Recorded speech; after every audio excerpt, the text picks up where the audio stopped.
Good afternoon, students. We will continue our history chapter number 2, Socialism in Europe and the Russian Revolution. And today we will start about the Russian Revolution. The fall of monarchy in February 1917 and the events of October are normally called the Russian Revolution. How did this come about? What were the social and political conditions in Russia when the revolution occurred? To answer these questions, let us look at Russia a few years before the revolution. रूसी क्रांति फरवरी 1917 में राजशाही के पतन और अक्टूबर की घटनाओं को ही अक्टूबर क्रांति कहा जाता है। ऐसा कैसे हुआ? क्रांति के समय रूस के सामाजिक और राजनीतिक हालात कैसे थे? इन सवालों का जवाब ढूंढने के लिए आइए क्रांति से कुछ साल पहले की स्थितियों पर नज़र डालें। The Russian Empire in 1914. 1914, Tsar Nicholas II ruled Russia. The Russian Empire included current-day Finland, Latvia, Lithuania, Estonia, parts of Poland, Ukraine, Belarus, Central Asian states, Georgia, Armenia, Azerbaijan, and the territory outside Moscow. The majority religion was Russian Orthodox Christianity. Now we will learn these things in detail. The Russian Empire in 1914. In 1914, Tsar Nicholas II was king of Russia. At that time, Russian Empire included Finland, Latvia, Lithuania, Estonia, parts of Poland, Ukraine, and Belarus, and it stretched to the Pacific and Central Asian states and Georgia, Armenia, and Azerbaijan. The majority people of Russian Empire followed the Christian religion, but Catholics, Protestants, Muslims, and Buddhists were also a part of Russian Empire. 1914 में रूसी साम्राज्य। 1914 ज़ार Nicholas द्वितीय ने रूस पर शासन किया। रूसी साम्राज्य में वर्तमान में फिनलैंड, लात्विया, लिथुआनिया, एस्टोनिया के कुछ हिस्से शामिल थे। पोलैंड, यूक्रेन, बेलारूस, मध्य एशियाई राज्य, जॉर्जिया, आर्मेनिया, अज़रबैजान और मॉस्को के बाहर का क्षेत्र। बहुसंख्यक धर्म रूसी रूढ़िवादी ईसाई धर्म था। रूसी साम्राज्य। 1914 में रूस में ज़ार निकोलस द्वितीय का राज था। मतलब ज़ार निकोलस द्वितीय रूस का राजा था और रूसी साम्राज्य में फिनलैंड, लात्विया, लिथुआनिया, एस्टोनिया तथा पोलैंड, यूक्रेन, बेलारूस रूस साम्राज्य में शामिल थे। और यह साम्राज्य कहाँ तक फैला हुआ था? तो प्रशांत महासागर तक फैला हुआ था और इसके अलावा जॉर्जिया, आर्मेनिया व अज़रबैजान भी इसी साम्राज्य के अंग थे। रूस में ज़्यादातर लोग क्रिश्चियन धर्म को मानते थे, पर कैथलिक, प्रोटेस्टेंट, मुस्लिम और बौद्ध धर्म का पालन करने वाले लोग भी इसी साम्राज्य में रहते थे। अब हम देखते हैं पहले इंग्लिश में फिर हिंदी में। Economy and society.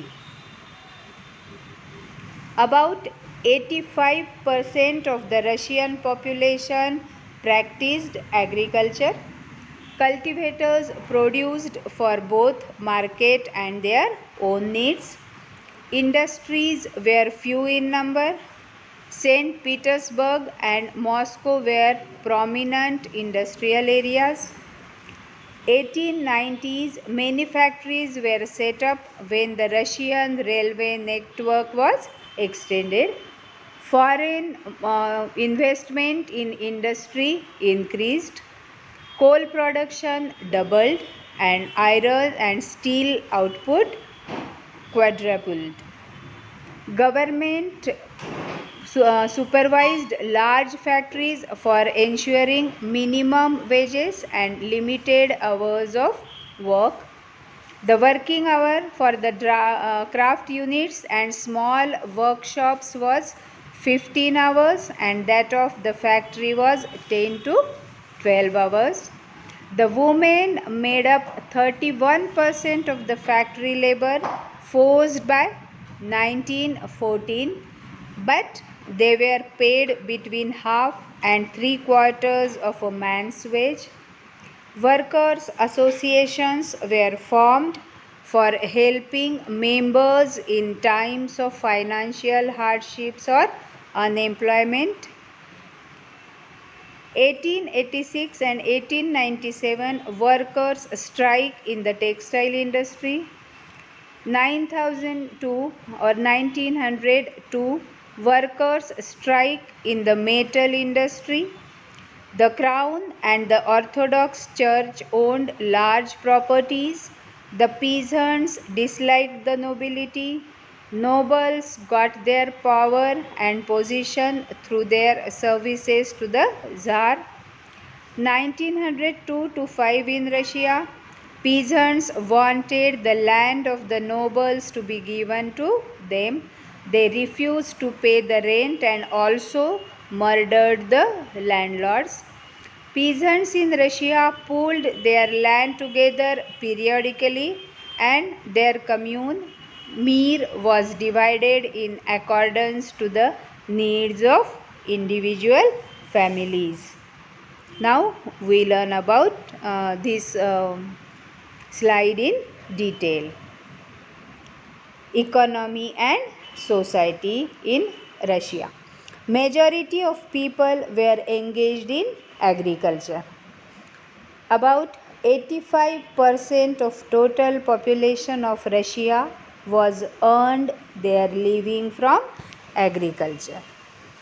The farmers produced for the market as well as to fulfill their own needs, and at that time Russia was a major exporter of grain. At that time industries were very less. The main centers of industries were Pittsburgh and Moscow. Craftsmen produced much production, but large factories were near the craft workshops.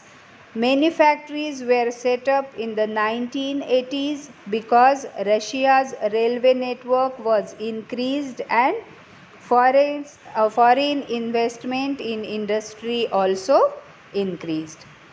This results into the coal production doubled and steel production increases 4 times. In 1900, in some areas, the number of factory workers were equal to the number of craftsmen. Most industries were the property of industrialists. Government watched factories to saw that workers got minimum wages according to their limited hours of work or not. But factory inspectors could not prevent rules being broken, because sometimes the working hours were 15 for craftsmen. In comparison with factories, the hours were 10 to 12.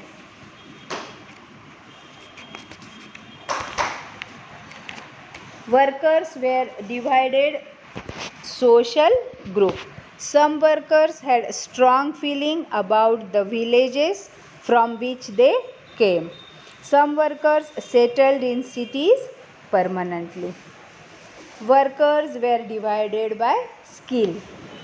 Metal workers considered themselves superior than the other workers who are involved in other works. 31% women were worked in factories in 1914, but they got less pay than the men. The division of workers shown by their style of dress up and manners. Some workers formed association to help members in time of unemployment, but the number of such associations were very less. Understand, beta? There were divisions among workers, but they unite to strike work when there was issue of removal of workers. Such type of strikes took place mainly in textile industries during 1896 and 97. Like factory workers, peasants also divided. They were also very religious, but most peasants had no respect for the nobility.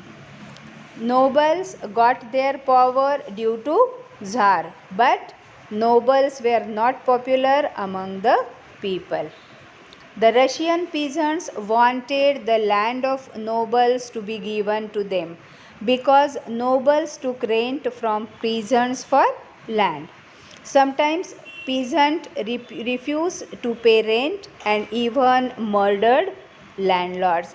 Such incident happened in South Russia in 1902, and in 1905 such incidents took place all over Russia.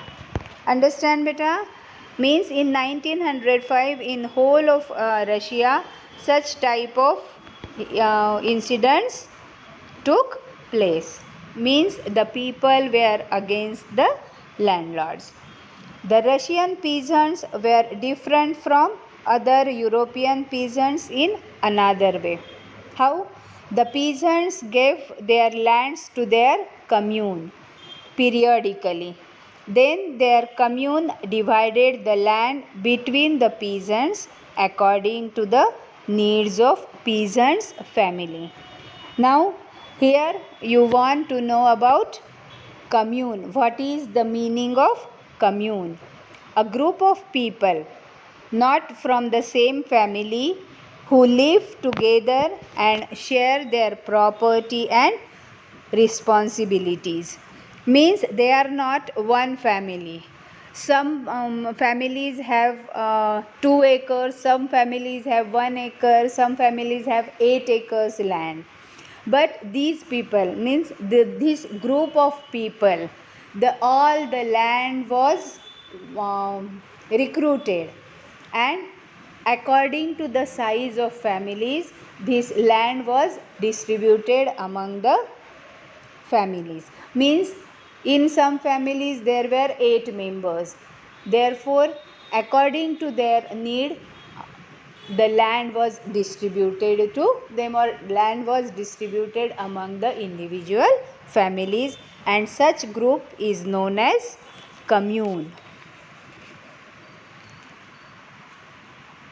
अर्थव्यवस्था और समाज. लगभग 85% रूसी आबादी कृषि का अभ्यास करती या कृषि पर निर्भर थी. बाजार और अपनी ज़रूरतों दोनों के लिए उत्पादित चीज़ें जो है वो किसान उत्पादित करते थे. उद्योग संख्या में कम थे. सेंट पीटर्सबर्ग और मॉस्को प्रमुख औद्योगिक क्षेत्र थे. 1890 में जब रूसी रेलवे नेटवर्क का विस्तार किया गया तो कई कारखाने स्थापित किए गए और उद्योगों में विदेशी निवेश बढ़ा. मतलब विदेशी लोग रशिया के कारखानों में पूंजी निवेश करने लगे. कोयले का उत्पादन दुगना हो गया और लोहा और इस्पात का उत्पादन चौगुना हो गया. सरकार ने न्यूनतम मजदूरी और काम के सीमित घंटे सुनिश्चित करने के लिए बड़े कारखानों की निगरानी की। शिल्प इकाइयों और छोटी कार्यशालाओं के लिए काम का समय 15 घंटे था और कारखानों का काम का समय 10 से 12 घंटे का था। 1914 तक महिलाओं का कारखाने में काम करने का प्रतिशत 31% था, लेकिन उन्हें पुरुषों के वेतन के आधे से 3/4 के बीच भुगतान किया जाता था, जबकि वो काम पुरुषों के बराबरी का करती थी। आर्थिक तंगी या बेरोजगारी के समय सदस्यों की सहायता के लिए श्रमिक संघों का गठन किया गया। 1896-97 में कपड़ा उद्योग में श्रमिकों ने हड़ताल की। 1902 में धातु उद्योग में श्रमिकों की हड़ताल। ऑर्थोडॉक्स चर्च के पास बड़ी संपत्ति थी। किसान उनको पसंद नहीं करते थे। रईसों ने ज़ार को अपनी सेवाओं के माध्यम से अपनी शक्ति और स्थिति प्राप्त की थी। 1902 से लेकर 5 तक रूस में किसान चाहते थे कि रईसों की भूमि उन्हें दी जाए।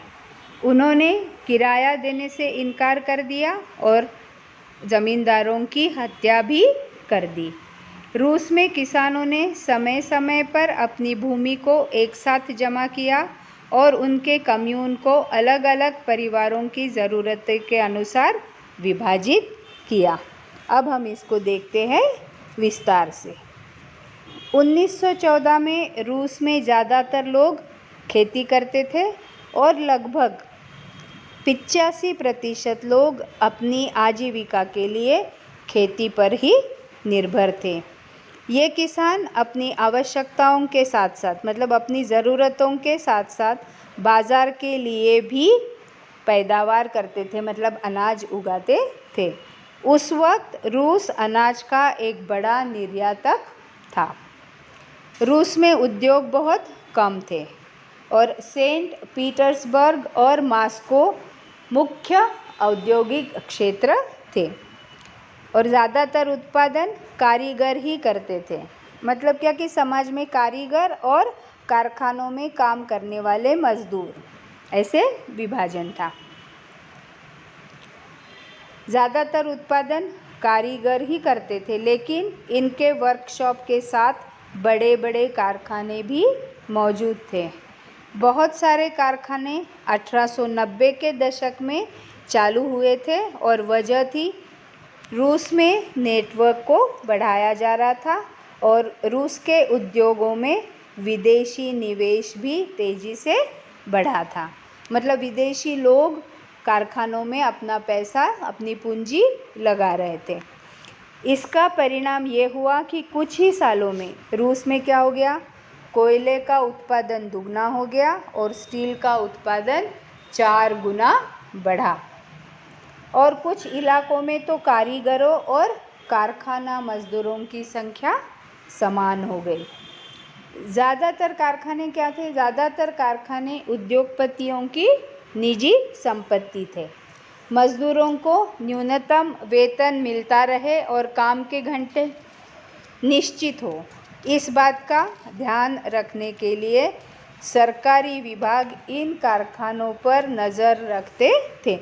मतलब कारखानों के श्रमिकों के साथ ज़्यादती ना हो, इसके लिए सरकार के लोग उसकी निगरानी करते थे। पर फैक्ट्री इंस्पेक्टर भी नियमों के उल्लंघन को रोकने में असफल साबित होते थे। क्योंकि कारीगरों के काम 15 घंटे तक बढ़ाए जाते थे, जबकि कारखाने के मजदूर 10 से 12 घंटे काम करते थे। समझ में आ रहा है ना बेटा?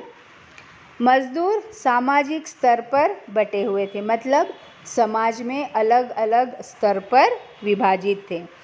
कुछ मजदूर शहरों में काम करने के लिए आए थे पर वो अपने गांव से भावनात्मक तौर पर जुड़े हुए थे। और कुछ मज़दूर अपना गांव छोड़कर जहाँ पे उनके कारखाने थे वहाँ शहर में आके बस गए थे स्थायी रूप से, मतलब फिर से वो अपने गांव नहीं गए। मज़दूर भी उनकी योग्यता और कुशलता के स्तर पर उनमें काफ़ी फ़र्क था। अब मज़दूरों में भी धातु कर्मी मज़दूर, मतलब धातुओं से जो काम करते थे, वो अपने आप को साहब मानते थे क्योंकि उनका ये मानना था कि उनके काम में ज़्यादा प्रशिक्षण और ज़्यादा कौशल्य की कुशलता की ज़रूरत रहती थी, इसलिए वो अपने आप को साहब मानते थे। 1914 में फैक्ट्री मज़दूरों में महिलाएं भी काम करती थी और उनका प्रतिशत 31 था, मतलब 31% महिलाएं फैक्ट्री में काम करती थी, पर उनको मज़दूरों के मुकाबले कम वेतन मिलता था, जबकि वो काम पुरुषों के बराबरी का करती थी। मज़दूरों के बीच भी अंतर था। कैसा? तो कुछ पहनावे और बातचीत के तरीक़ों से वो साफ नज़र आता था। कुछ मज़दूरों ने आर्थिक संकट आए तो उसे निपटने के लिए कुछ संगठन बनाए थे, लेकिन इन संगठनों की संख्या बहुत कम थी। मज़दूरों में भेदभाव तो था, पर फिर भी कभी किसी मज़दूर को काम से निकाला गया तो ये लोग एकजुट होकर मालिकों के खिलाफ हड़ताल कर देते थे। मतलब भले ही वो समाज में सामाजिक तौर पे अलग अलग बटे हुए थे, पर अगर किसी भी मज़दूर को काम से निकाला गया तो ये एकजुट होकर लड़ते थे। और इस प्रकार के हड़ताल ज़्यादातर 1896 और 97 में कपड़ा उद्योग में हुए और फिर 1902 में धातु उद्योग में भी ऐसे हड़ताल किए गए। देहातों में यानी गांव में ज़्यादातर ज़मीन पर किसान खेती करते थे, लेकिन ज़मीन पर राजशाही और चर्च के लोगों का अधिकार था। मज़दूरों की तरह किसान भी सामाजिक स्तर पर बटे हुए थे। किसान लोग बहुत धार्मिक थे। ज़्यादातर किसान अपने मालिकों का यानी नवाब व सामंतों का बिल्कुल सम्मान नहीं करते थे। क्यों नहीं करते थे? क्योंकि वो उनसे अच्छा बर्ताव नहीं करते थे। नवाबों और सामंतों को जो सत्ता मिली थी वो लोगों की लोकप्रियता की वजह से नहीं मिली थी। तो किसकी वजह से मिली थी? ज़ार के प्रति, मतलब राजा के प्रति जो उनकी निष्ठा थी उसकी वजह से उनको सत्ता मिली थी। रूस के किसान चाहते थे कि नवाबों की ज़मीन किसानों में बांट दी जाए। कुछ किसान तो लगान भी नहीं देते थे। आप लोगों को पता है लगान यानी एक प्रकार का कर था जो किसान लोग देते थे। और कई जगह तो किसान ज़मींदारों की हत्या भी कर देते थे।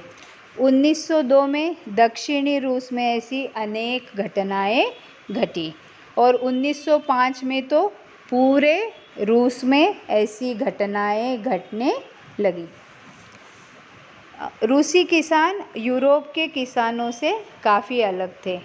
वो अपनी ज़मीनें समय समय पर अपने कम्यून को सौंप देते थे और फिर कम्यून ही प्रत्येक परिवार के ज़रूरत के हिसाब से किसानों को ज़मीन बांटता था। बेटा यहाँ आपके मन में एक प्रश्न उठ रहा होगा कि कम्यून का अर्थ क्या है? तो कम्यून का अर्थ ये होता है बेटा कि लोगों का ऐसा समूह जो क्या करता था कि वो पूरा एक परिवार नहीं था, अलग अलग परिवार मिलकर उन्होंने ऐसा समुदाय बना लिया था जिसमें वो क्या करते थे, अपनी संपत्ति और दायित्व में समान भागीदारी करते थे, परंतु वे एक परिवार के नहीं थे। दूसरे शब्दों में हम कह सकते हैं कि कम्यून यानी ऐसा समुदाय था बेटा जो क्या करता था कि किसी परिवार के पास 1 एकड़ ज़मीन है, किसी के पास 4 एकड़ है, किसी के पास 8 एकड़ है। तो इस समुदाय में जितने लोग शामिल थे वो आप अपनी सारी ज़मीनें एक कर देते थे, और ये जो कम्यून के लोग हैं, समुदाय के जो लोग हैं, वो क्या करते थे कि जिसकी फैमिली बड़ी है, समझो कि किसी के परिवार के सदस्य 10 है, तो उनकी आवश्यकता पूरी करने के लिए जितनी ज़मीन की ज़रूरत होगी उतनी ज़मीन उनको दे देते थे। आगे क्या बात समझ में? कम्यून यानी क्या कि परिवारों का ऐसा समूह था कि वो समय समय पर अपनी ज़मीनों को एकत्रित करके जिस परिवार की जितनी ज़रूरत होगी उसके अनुसार उनको ज़मीन खेती करने के लिए देते थे। इसको कहा जाता था कम्यून। नाउ अब हम आगे बढ़ते हैं। Socialism in Russia. Before 1914, all political parties were illegal in Russia. 1819, the Russian Social Democratic Workers' Party was founded, which operated illegally due to the government policing. It set up a newspaper, mobilized workers, and organized strikes. 1900, active socialists in the countryside formed the Socialist Revolutionary Party. The party demanded for peasants' rights and transfer of lands from the nobles to peasants. Vladimir Lenin led the Bolshevik group and believed that in a repressive society, the party should be disciplined and should control the number and quality of its members. The other socialist group, named the Mensheviks, advocated entry for all in the party. Before 1914, all political parties were illegal in Russia because there was a rule of a king.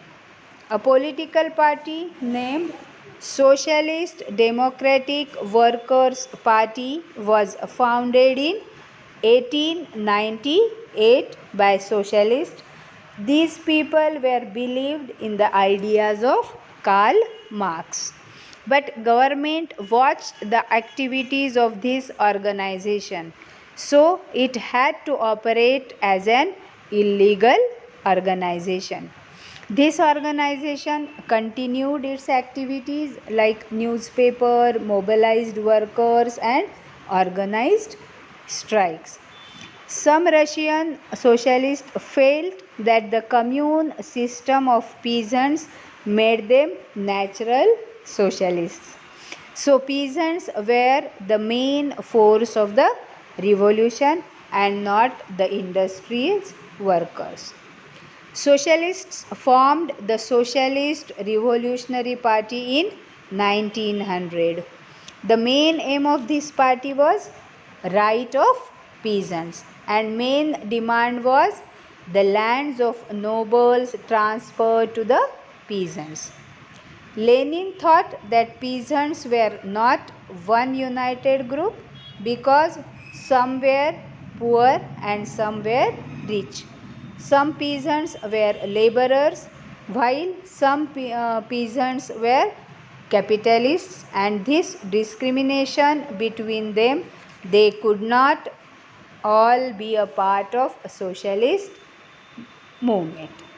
So this party was divided into two groups, Bolshevik and Mensheviks. The leader of Bolsheviks was Vladimir Lenin, and leader of Mensheviks was Julius Martov. Mensheviks means minority and Bolshevik means majority. Bolsheviks thought that party should be disciplined and should control by the number of quality of its members, while Mensheviks thought that the party should be open to all. रूस में समाजवाद. 1914 से पहले रूस में सभी राजनीतिक दल अवैध थे।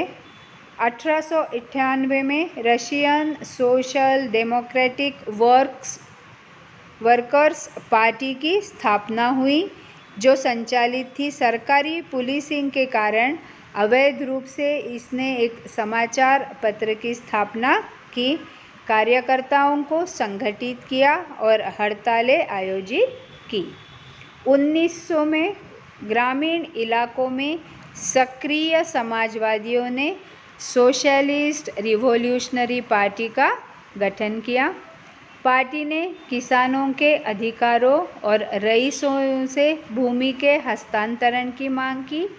किसान व्लादिमीर लेनिन ने बोल्शेविक समूह का नेतृत्व किया और उनका मानना था कि एक दमनकारी समाज में पार्टी को अनुशासित होना चाहिए और अपने सदस्यों की संख्या और गुणवत्ता को नियंत्रित करना चाहिए।